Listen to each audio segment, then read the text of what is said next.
Welcome back to What Arty Noobs with General Disturbance. This is the Hummel. It's the Tier 6 German SPG located on the northeast corner of Karelia and under the command of Malinovka. Game started. Well, you can see he's got the top gun, but he's also got 2 marks of excellence on the barrel of his gun. And he's headed off to the back of the cap area, I think. He's also with an M12 and an M44 in this game.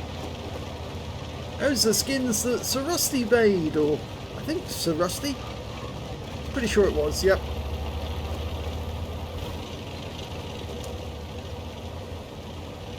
Okay, he's just found his spot and he's going to fire from here. Now this is the first of 3 replays featuring the Hummel, which Malinovka played. 2 of these replays are from 2018 and 2019, and the third one is a more recent one that he sent in. Okay, he's aiming for that spot near the river because an FV304 was last seen in that spot. Well, kicked up the water. I think the bird has since moved on. You saw there was an enemy there as well, but T-3485 is on the south route and he's come quite a long way forward. Almost dialed in and ready, rounds out, and oh, just out of shot. Now this is from the 1.3 clients, or rather the first 2 games are. So it's quite some time ago. And there was team that you could get team damage back then as well. T-52 making a dash across the north edge of the map. Oh, nice one! Splashed him. 124. It's tracked him as well. And yes, he gets wiped out. And that means he's got track damage. He got damage assist. 64 hit points off that. Something that probably we're not going to be able to do in the future because the blast radius of some of these shells is being reduced by the changes in 1.13, and that means it will be increasingly difficult for Arty to track an enemy vehicle that's moving quickly across the field because the blast radius will be smaller, and that means you won't pick up so much damage assist. Well, it looks like somebody hit that T-3485 in the background, and there's another T-3485 that was on that corner. Well, he just lost his stun. Oh, it was the OI that got hit. Round out. Direct hit on the OI. Nice hit as well. 251. I think our Jagdpanzer 4 is about to get assaulted by 2 tanks. If I was him, actually, I'd aim for the T-3485M. Yeah, I think that's what he's going to do, and he did get the kill on that guy. Trouble is, there are so many other enemy tanks there, I don't think he's going to live very much longer. Okay, we're going to try and hit this OI and T-34 both together. And he does!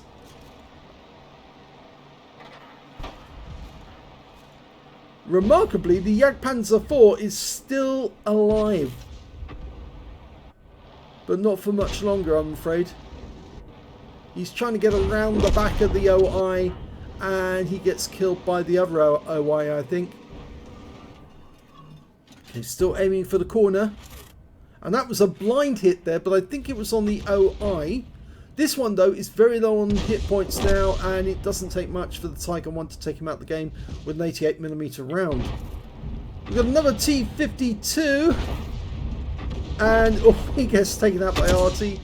M12 gets him. Always nice to see those T-52s get taken down by Arty because they are, well, before the wheelies came in, they were a flaming nuisance. Okay, Su-100M1. If I remember correctly, that's a Tier 7 Soviet tank destroyer. But only with our 100mm gun. OI. Good hit! 276, solid hit. Now the Hummel is capable of doing 680 alpha, penetrating 39mm of armor, and it's got a fairly decent burst radius. I think it was about 7 meters. I can check that. 7.1 meters actually. It's a bit slow, but that's actually because it's based on the Panzer IV, or Panzer IV I might say. Oh, now that actually stunned Arty 3485. It went long, and there's the bird. He was actually hiding in that corner after he went across the river. And we lost our T-3485, yes, and the AMX 12 ton has got 4 shots, so he's going in to try and make sure of that SU-100. Oh, but the SU-100 gets him. In fact, it wasn't the SU-100, it was a Tiger P, but the SU-100 has been killed by our Peter. A lot of our guys are camping near our cap. They are sitting there doing nothing at the moment, and somebody was saying stop spamming on the map. Actually, it was Marin who said that, but I think some of the other players are a bit annoyed. The M12 specifically is a bit annoyed that these guys are not moving, and consequently they're not getting any spots. This is why Marin at this moment is waiting for somebody to be seen so we can start shooting. I think it's safe to say that he could go round the north edge of the map. If he was to go and head west along the edge of the map, he could join the Peter who's gone down the far end. Got a T-20 here, just about hit him. No, he's back into cover again. So he's gone to overhead mode to check where he can put the shell. He can probably splash him from there. He's only got 8 rounds left. You don't get a lot of ammunition in the Hummel. I'm afraid it's only 18 rounds. And it looks like the P-43 is about to find the enemy Arty. There's 2 of them. An S-51 and an M44. And seeing as the Hummel with the top gun can fire over the entire range of the map, well, mostly from one corner to the other, he might be able to get a shot on those guys the moment that the Peter finds them. And it's beginning to look as if they might be in the South Pass. Peter's not capping, of course, smart thing to do. Go hunting. There's only 4 enemies left.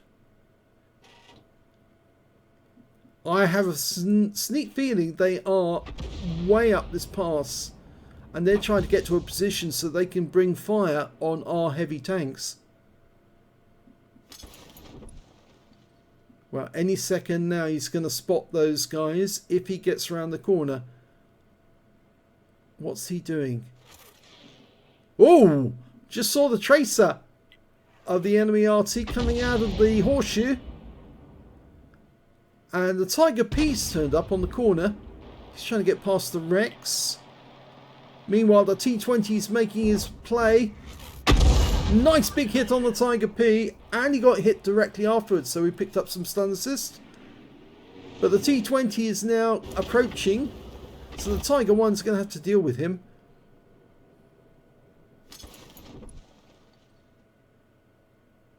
Okay, the Peter needs to get up on the horseshoe. And the M44 has been spotted. And, well, splash on the T-20 for 172. It looks like he's tracked. Tiger 1 needs to do something about that.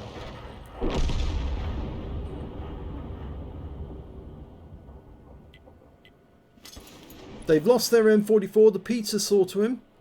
So that just leaves the S-51 up on the horseshoe. So it's hopefully he'll go up there and he'll get himself a nice little Pascucci's. He's only a short distance away from finding that S-51. Oh, brilliant hit! Direct hit on T-20, and the Peter's found the S-51. And the T-20 is gone. Taken out by our M44. And the S-51's gone, which means there's only one enemy left. It's the Tiger P, the Tiger Porsche. And there he is. We've moved to a position where we can get an angle on him. Peter's coming up. We're dialing in. We fire the round. Oh, goes long. Well long. I think he fired snap there because he was worried the Peter was coming up behind him to get the kill. And he has done that. So the first battle is a victory.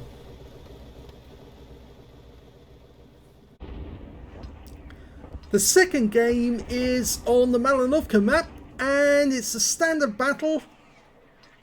And the game's about to start. Okay, where's Marion going to take it? Well, he's got good company. He's got a GW Panther and also an M44 who's going off in the other direction. Now that's another one of Sir Rusty's designs, the Count Dracula one. All black with the red inside for the lining of his cloak. Yes, the GW Panther does go by the name of Dracula. Okay, well, his first target's a T-52, appears to have gone for the bush. And although they can't see him, I would definitely aim for the bush and try and put a shell into it. Because if you do hit the bush and you stun them, they'll more than likely show up and then the rest of the team will just pile on in. So he's going for the type. Oh, so lucky that guy. He needs to buy a lottery ticket because the shell zipped over the top of him and hit the water. Very unlucky because it was perfect aim. You could see that there was a little red line extending from the vehicle showing that the shell intersected the target. He's now aimed in on the hill and there's an M6. He's leaving the Peter. He's going to go for the M6. Rounds out. Looks good. Is good. 256. 3 critical hits. I'd hit the Peter next. Not just because it's a medium tank, but also because the more tanks you actually hit in a battle, the more likely you end up with a Confederate medal. It can actually be really worthwhile spreading the Arty love all around so that more enemy tanks get hit. The more that do get hit, the more likely you are to get a medal. And even if your team loses, then you stand to get something out of it. So he splashed the Peter, managed to get 5 hit points from the actual hit, but he picked up stun assist afterwards. T-71DA.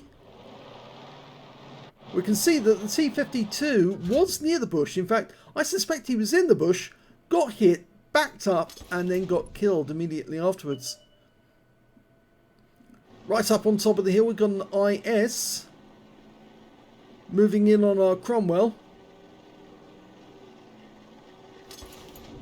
Dialing in, looks good. Settled target, that's it. Put the red line over him and rounds out. Lovely. 191, hit the front armour, but it's still an excellent shot. Oh! I don't think he was aiming for the GW, he just happened to be there. Okay, we're going back to the M6 because he's a target that we can see. And we suspect he's in that bush. So here we go. Rounds out. Direct hit. We know that because there was no explosion because we can't see the target. Now they made 705 Hummels during the war and they were made at the Alket and Deutsche Eisenwerk in Duisburg. And I happen to know Duisburg because my sister had a exchange student which she went to stay in Duisburg on the German part of her exchange, and of course the German student came to our home and stayed there. And another reason why my sister had an exchange student from Duisburg is that our family is half German. Yes, because I am fully British myself, but my father was actually born in Germany before the war. Now, I may have told you this story before, but he was born in Germany in 1930, and his father was a British sea captain, and my grandmother was a German girl. And because the laws that actually applied at the time, they had to smuggle my father out of Germany in a coffin and make out that he was dead, and a friendly doctor provided a death certificate to show that he was dead so that they could then get him on board my father's ship, and then he was shipped off to England. But of course they had to sedate him using morphine to keep him quiet whilst he was in the coffin, and the coffin had air holes in it because, you see, German rules and regulations said that in Nazi Germany, said you could not allow a German-born child to leave the country without permission. Of course, they'd never get permission. Something I may have mentioned to you as well is that my grandmother happened to be a spy for the British. Yes, she was actually working against the Nazis long before the war started. She was helping provide the British with information on German equipment that was being built in the shipyards.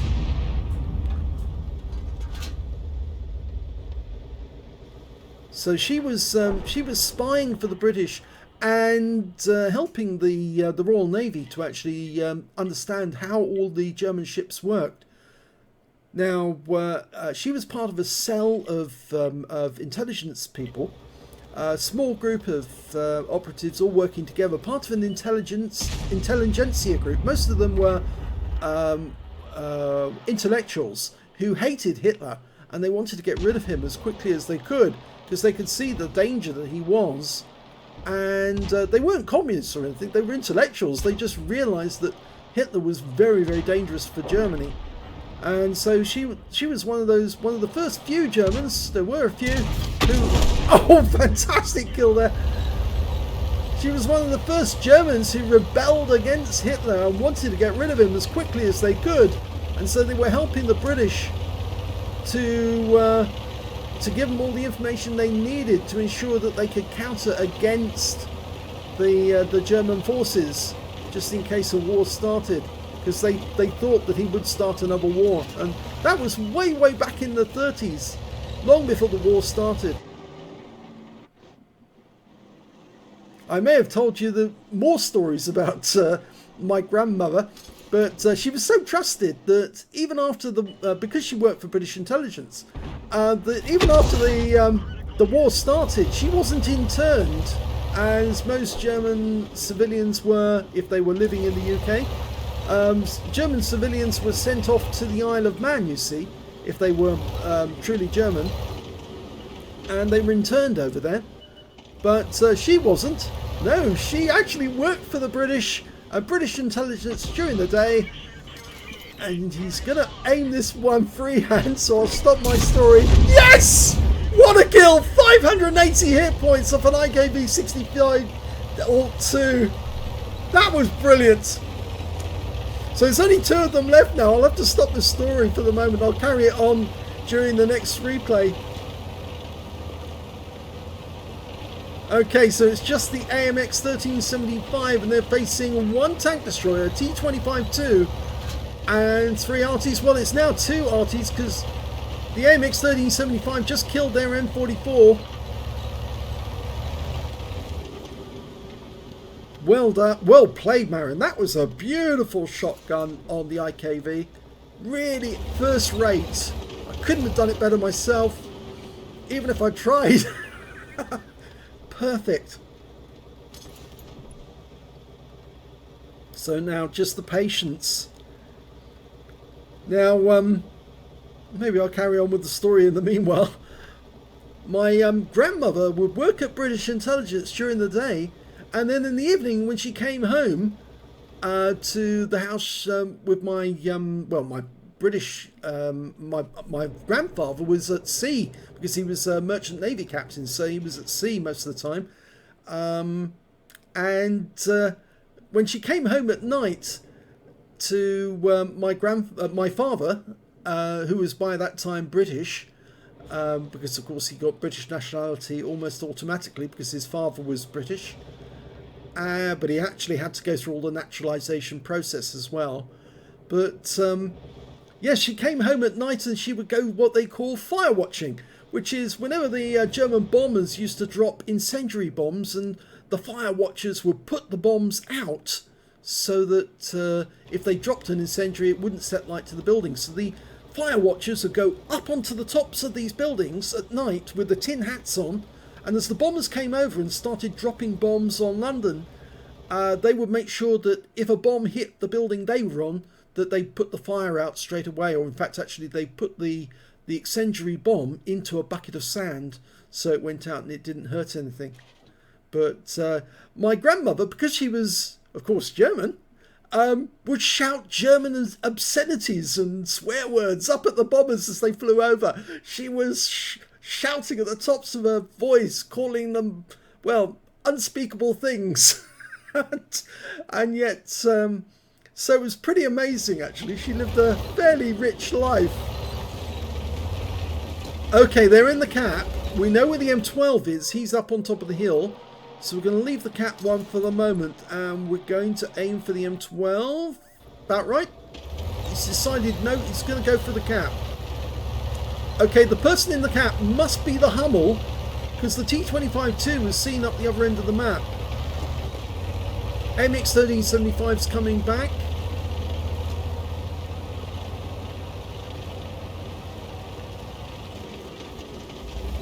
Okay, I reckon that M12 is going to come straight down the hill, so he might have to do his shotgun all over again.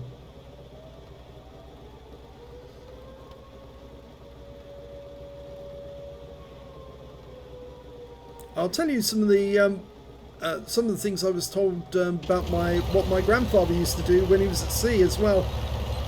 There's some quite interesting stories. Oh, there's the T25-2, and he's actually in the cap with the Hummel, and we've now spotted them. There goes the T25-2. Rounds out.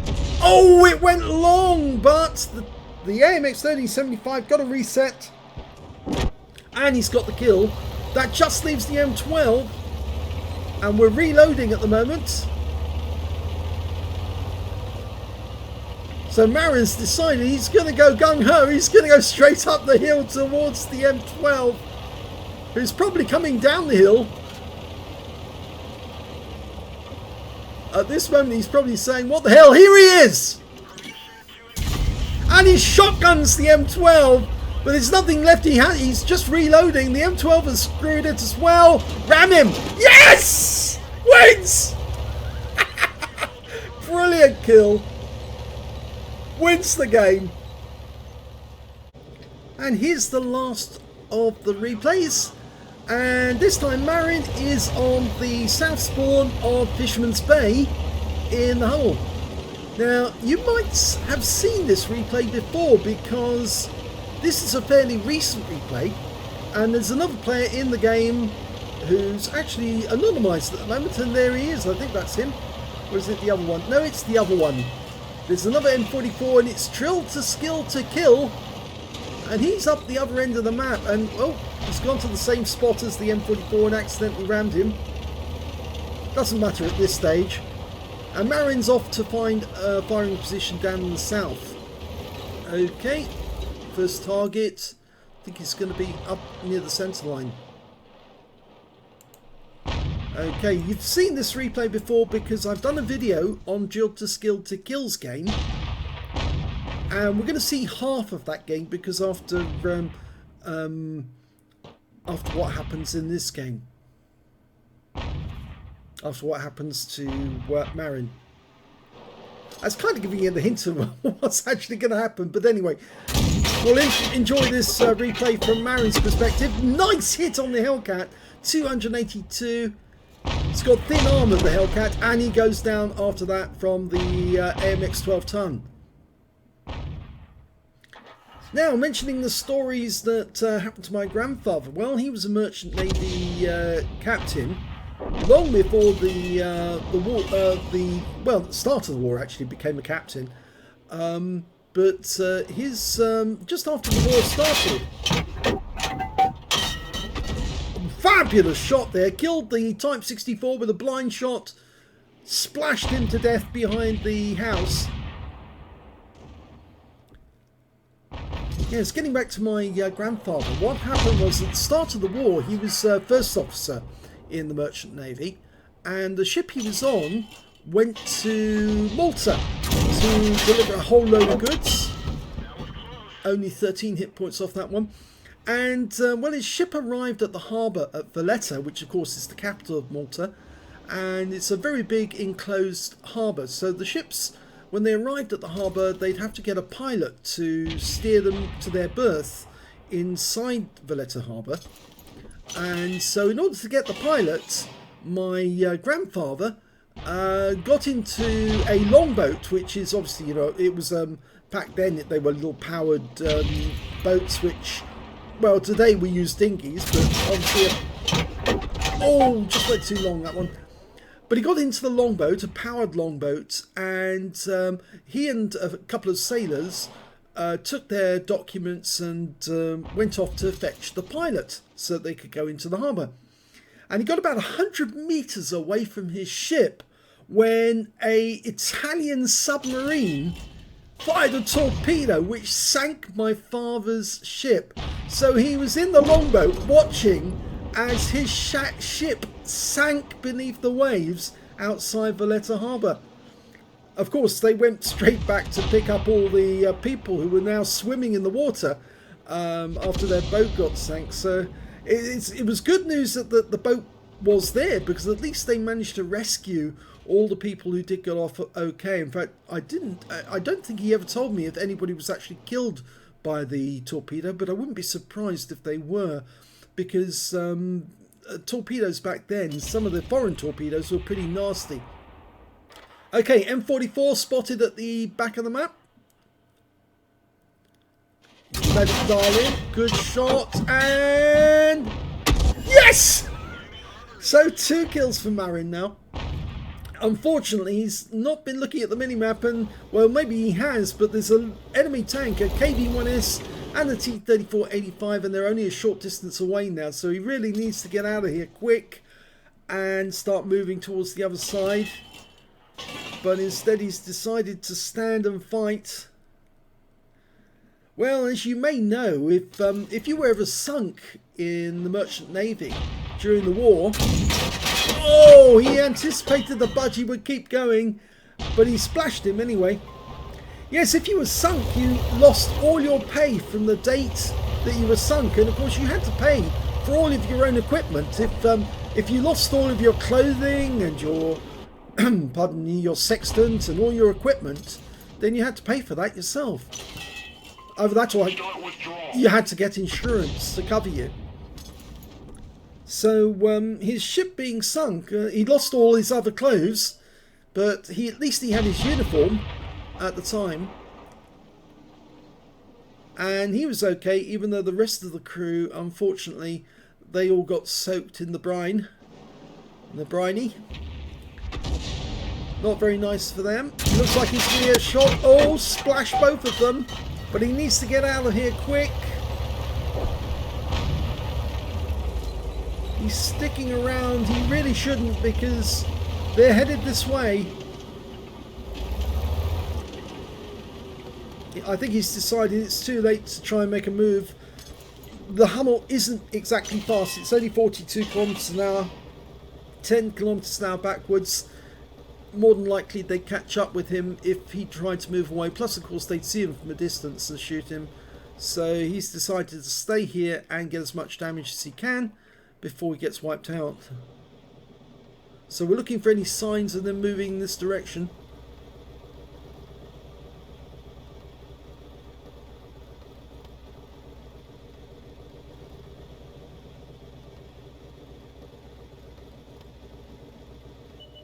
Here comes the first one. KV-1S. Oh, and they're all coming together. Can you get that T-34-85? Oh, fantastic shot right into the side of him. And he wasn't spotted. His sixth sense didn't go off. And it's now just the KV-1S. Can he get another shot in? He's only got 8 seconds to go, 6 seconds, come on, load. And another kill, that's 4 kills now, but he was seen, and it was the TOG, I think, who saw him, or was it maybe the AMX 1375, who fires a very quick shot in, takes out our gun and our driver. We've got the driver back in, and we fixed the gun. He's going to try another shot on the TOG. who decided to duck down that corner, and he gets some more hit points, 291. But the enemy knows where he is.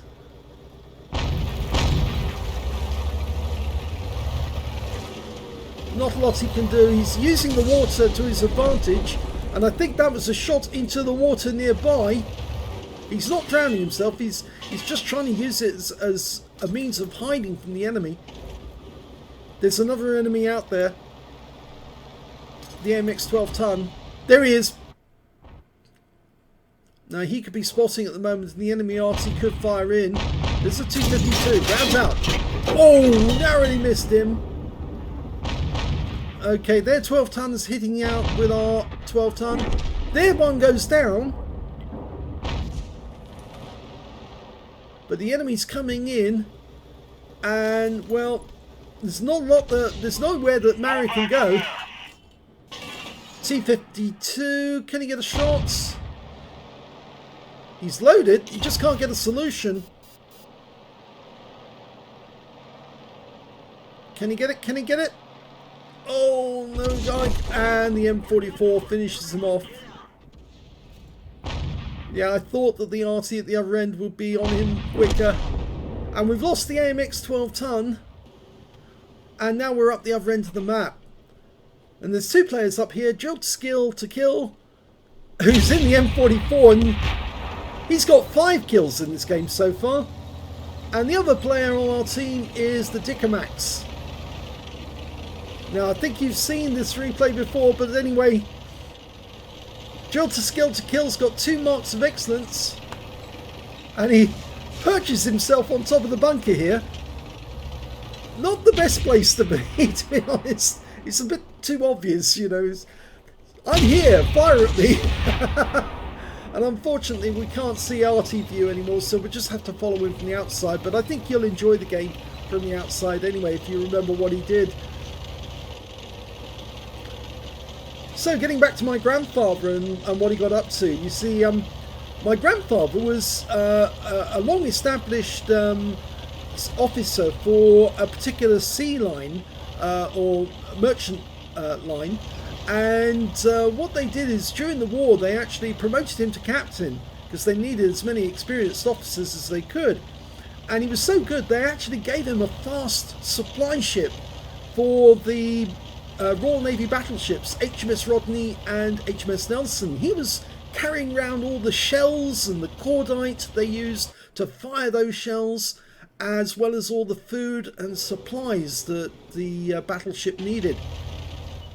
So if a torpedo ever hit him, he'd be dead instantly because, of course, carrying so much explosive, he would have gone down straight away. In fact, my grandfather, after the end of the war, was offered a medal, but he turned it down on the grounds that he'd lost so many of his friends.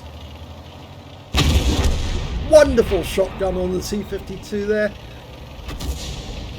Yes, they offered him to make him a commander of the most excellent order of the British Empire, a CBE, but he turned it down because he was so sad at losing all his friends, all his fellow naval captains. He saw many of them die to being blown to smithereens by German torpedoes hitting the convoy ships and watching them blow up because they were carrying ammunition, just like he was. And he was on the famous Operation Pedestal. You may know about that. That was the resupply mission that went to Malta to deliver goods to keep Malta alive. And when HMS Rodney and HMS Nelson turned back to go back to Gibraltar, he was actually one of the ships that actually went on to Malta and delivered his goods. And he actually got a commemorative plaque afterwards, or not plaque, but an ink blotter. And the M44's just got hit. He tries a shotgun, and look at this. Jolter Skill rams him to death to get the kill and wins the game.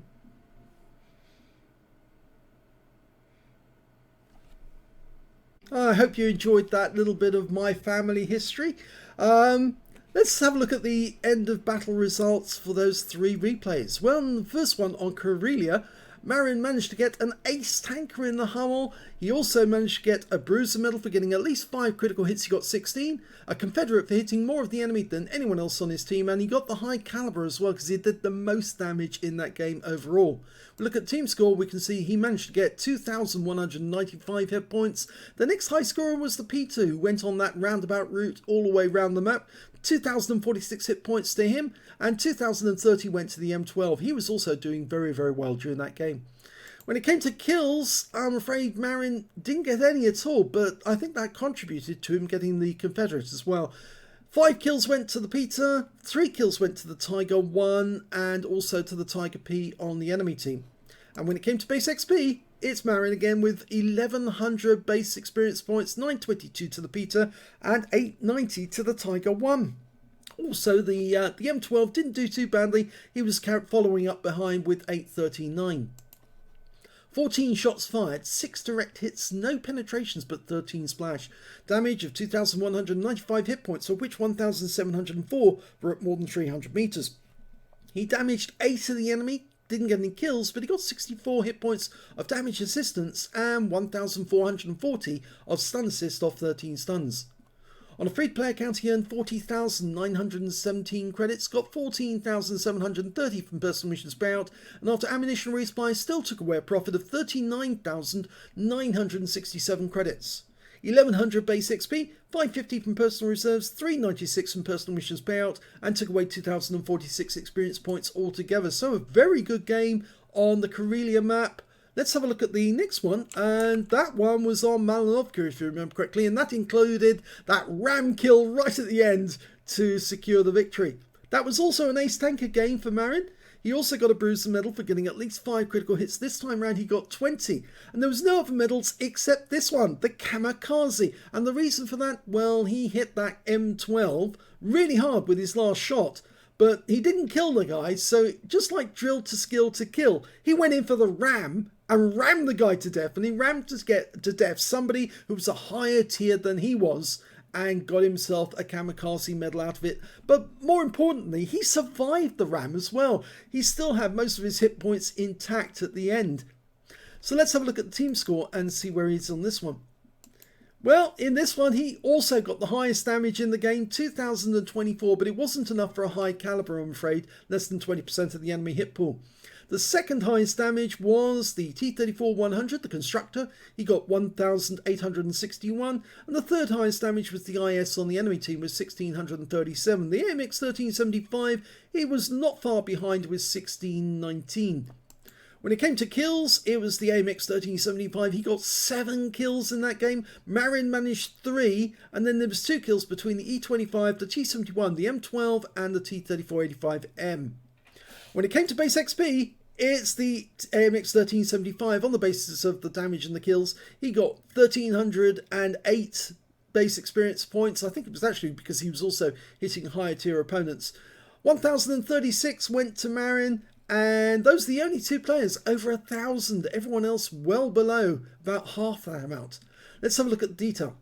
14 shots fired, 7 direct hits, 1 penetration on the enemy. Now I suspect that penetration was on one of the Arty that was really close. So I'm not sure if this would tell us. Oh, it's the IKV. That's why he got such a big hit on the IKV.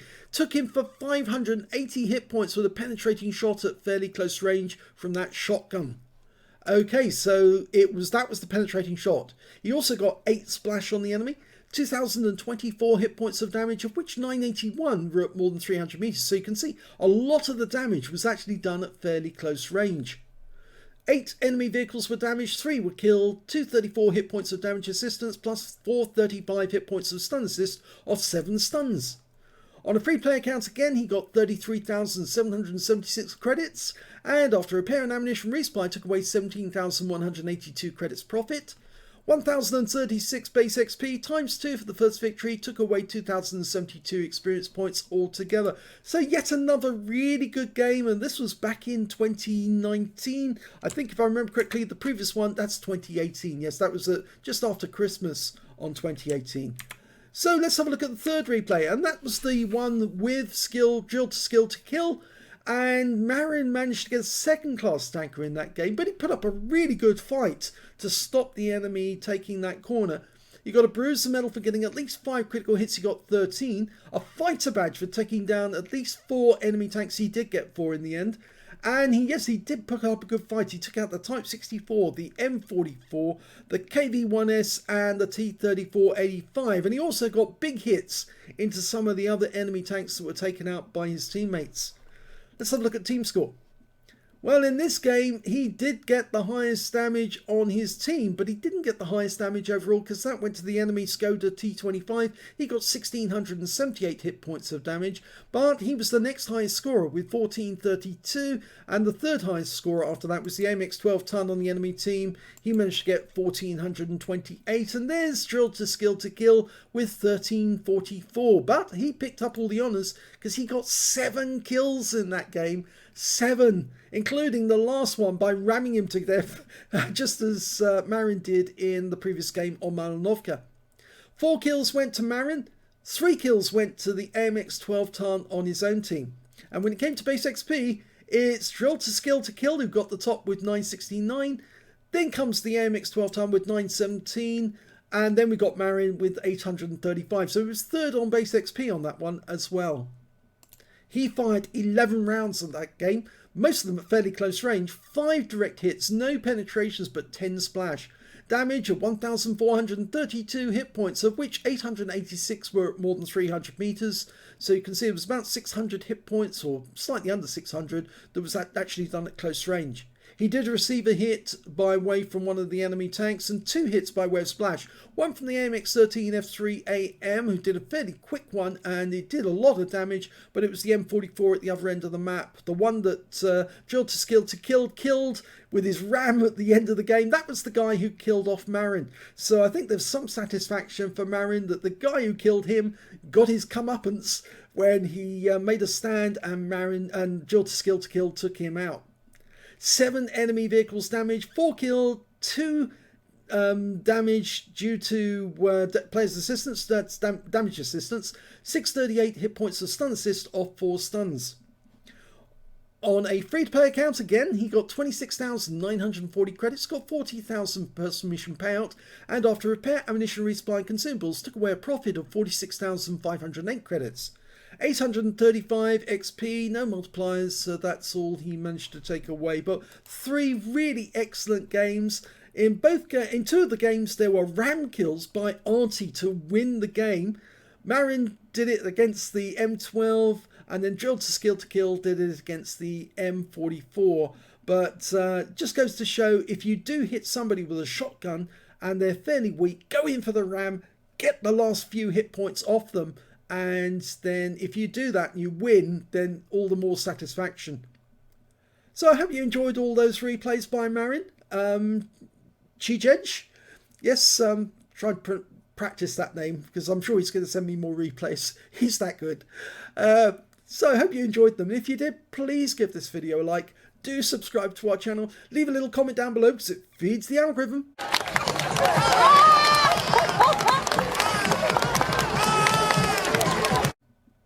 And thank you for watching.